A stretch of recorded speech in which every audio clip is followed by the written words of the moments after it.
ആഴ്ചവട്ടത്തിലേക്ക് സ്വാഗതം.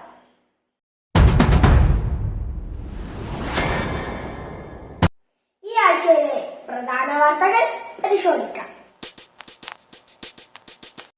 ഗാസയിൽ താൽക്കാലിക വെടിനിർത്തൽ പ്രഖ്യാപനം ഇസ്രായേൽ സൈന്യത്തിന്റേത്.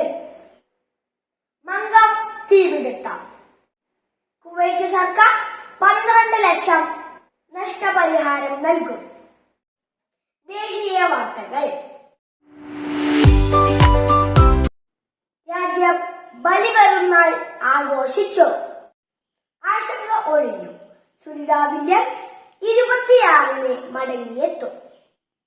UGC നെറ്റ് ജൂൺ 2024 പരീക്ഷ റദ്ദാക്കാൻ വിദ്യാഭ്യാസ മന്ത്രാലയം തീരുമാനിച്ചു. പുതിയ പരീക്ഷ നടത്തും. ജൂൺ 25-ന് നടത്താനിരുന്ന CSIR UGC നെറ്റ് പരീക്ഷ മാറ്റിവെച്ചു. ഇന്ത്യക്ക് മിറാഷ് 2000 യുദ്ധവിമാനങ്ങൾ വിൽക്കാൻ ഖത്തർ. ഇനി സംസ്ഥാന വാർത്തകൾ.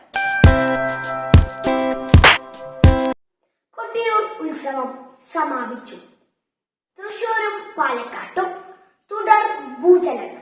രാധാകൃഷ്ണൻ മന്ത്രി MLA സ്ഥാനം രാജിവെച്ചു. അവസാനമായി ഒപ്പുവെച്ചത് കോളനി വിളി വേണ്ട എന്ന ഉത്തരവിൽ. OR കേളു പട്ടികജാതി ക്ഷേമ മന്ത്രി. രാഹുൽ ഗാന്ധി വയനാട് സീറ്റൊഴിയും. വയനാട് സീറ്റിൽ പ്രിയങ്ക ഗാന്ധി മത്സരിക്കും. കാഞ്ചൻജംഗ എക്സ്പ്രസ് ട്രെയിനിലിടിച്ച് അപകടം. തലശ്ശേരി എരഞ്ഞോളയിൽ സ്റ്റീൽ ബോംബ് പൊട്ടിത്തെറിച്ച് വൃദ്ധൻ മരിച്ചു. യമനിലെ ജയിലിൽ കഴിയുന്ന നിമിഷപ്രിയയുടെ മോചനത്തിനായി 34 ലക്ഷം. PP സുനീറും ജോസ് കെ മാണിയും ഹാരിസ് ബീരാനും രാജ്യസഭയിലേക്ക്. ഇനി കായിക വാർത്തകൾ.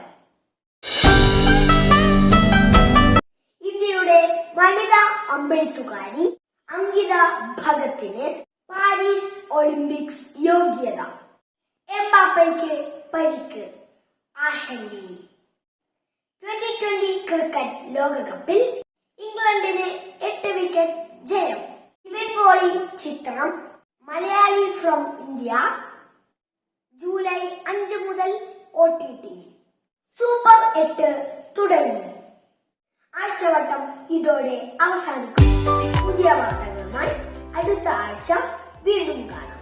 Signing off from Fidel.